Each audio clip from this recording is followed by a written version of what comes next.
बच्चों, आज हम क्षितिज भाग 2 के मानवीय करुणा की दिव्य चमक, जिसके लेखक हैं सर्वेश्वर दयाल सक्सेना जी, का पठन पाठन करने जा रहे हैं। इस पाठ के मुख्य पात्र हैं फादर बुल्के एवं स्वयं लेखक। फादर बुल्के का उदार स्वभाव लोगों को बहुत अधिक पसंद आता था।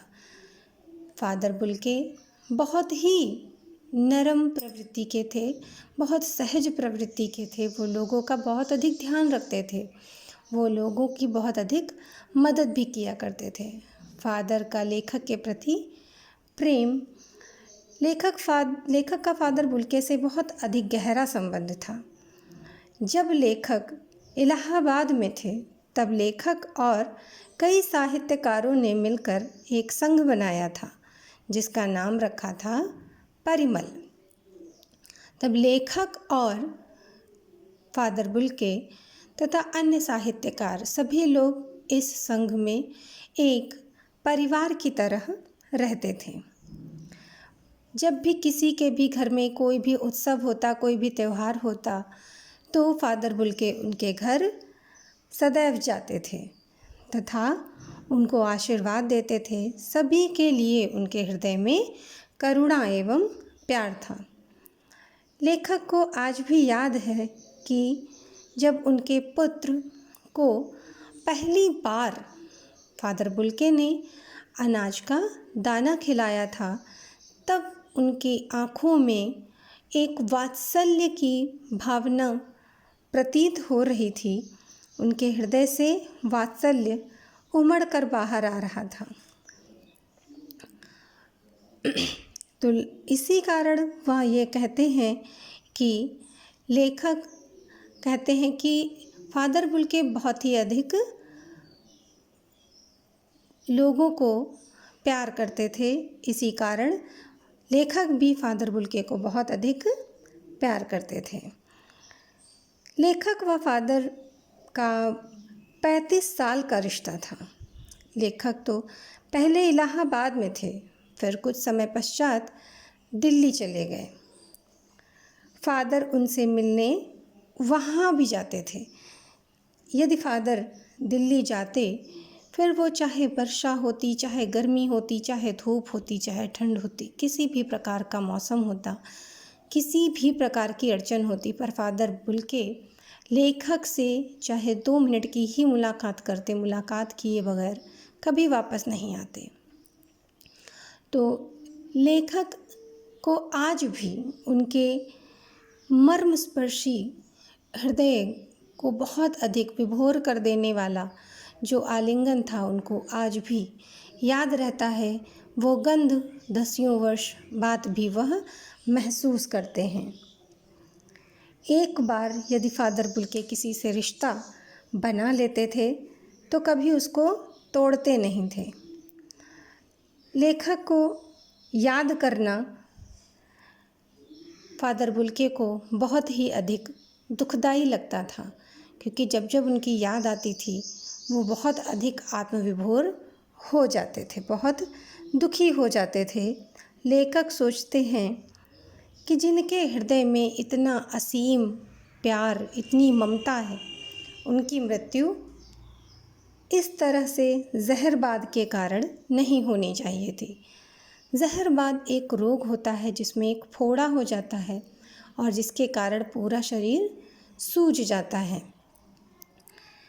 तो इस कारण वो कहते हैं कि इतने असीम प्यार के मालिक को इस प्रकार के रोग के कारण उसकी मृत्यु नहीं होनी चाहिए थी। लेखक की जब पुत्र व पत्नी की मृत्यु हो जाती है, तो लेखक बहुत अधिक दुखी होते हैं।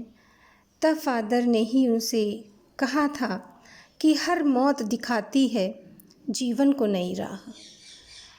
इस बात से, जो कि फादर बुल्के के द्वारा कही गई थी, उनको बहुत अधिक प्रेरणा मिलती है। बहुत उदार स्वभाव के थे फादर बुल्के। फादर बुल्के का जन्म बेल्जियम के एक शहर में जिसका नाम था रैम्स चैपल, वहाँ पर हुआ था, किंतु उन्होंने अपनी कर्मभूमि भारत को बनाया। उनकी शिक्षा के अंतिम वर्ष में उन्होंने अपनी शिक्षा छोड़ दी और वह भारत चले आए। भारत के जीसट संघ में 2 वर्ष तक उन्होंने पादरी की शिक्षा ग्रहण की। फिर उसके पश्चात 10 वर्षों तक उन्होंने दार्जिलिंग में पादरी की ही शिक्षा ग्रहण की। कलकत्ता से उन्होंने बीए किया। इलाहाबाद से उन्होंने अपनी एमए की शिक्षा उत्तीर्ण की। उनकी मृत्यु जहरबाद रोग से हुई। 18 और जब वो बहुत अधिक बीमार हुए तो वह अस्पताल में भर्ती हुए, पर लेखक कहते हैं कि उन्हें इस बात का कभी पता नहीं चल पाया कि वह बीमार हैं। जब उनकी मृत्यु हो गई तब उनको पता चला और वह अस्पताल गए। तब उन्होंने वहाँ पर जाकर देखा कि फ़ादर बुल्के का शरीर पूरी तरीके से सूजा हुआ था। उनकी उंगलियाँ भी बहुत अधिक सूजी हुई थीं। यह देखकर उनको बहुत अधिक दुख हुआ। 18 अगस्त 1982 को सुबह 10 बजे दिल्ली के कश्मीरी गेट के निकलसन कब्रगाह में उनका शव ताबूत में रखकर उतारा गया और एक चारों तरफ से पेड़ों से घिरे हुए स्थान पर के उसके बीच में ले जाकर उनको दफनाया गया। लेखक को फ़ादर बुल्के एक घने वृक्ष की भांति लगते हैं। कहते हैं लेखक कि फ़ादर बुल्के के छत्र छाया में कभी कोई दुखी नहीं रहता, इसी कारण वह उनको एक घने वृक्ष की उपाधि देते हैं। तो ये था हमारा मानवीय करुणा की दिव्य चमक पाठ, जो कि सर्वेश्वर दयाल सक्सेना जी के द्वारा लिखित है। बच्चों, आप मेरे चैनल को लाइक और सब्सक्राइब करना मत भूलिएगा तथा फ़ादर बुल्के के चरित्र चित्रण को चित्रित करते हुए, उनके पूरे जीवन काल को चित्रित करते हुए दर्शाइएगा। ये आपका गृह कार्य है। धन्यवाद।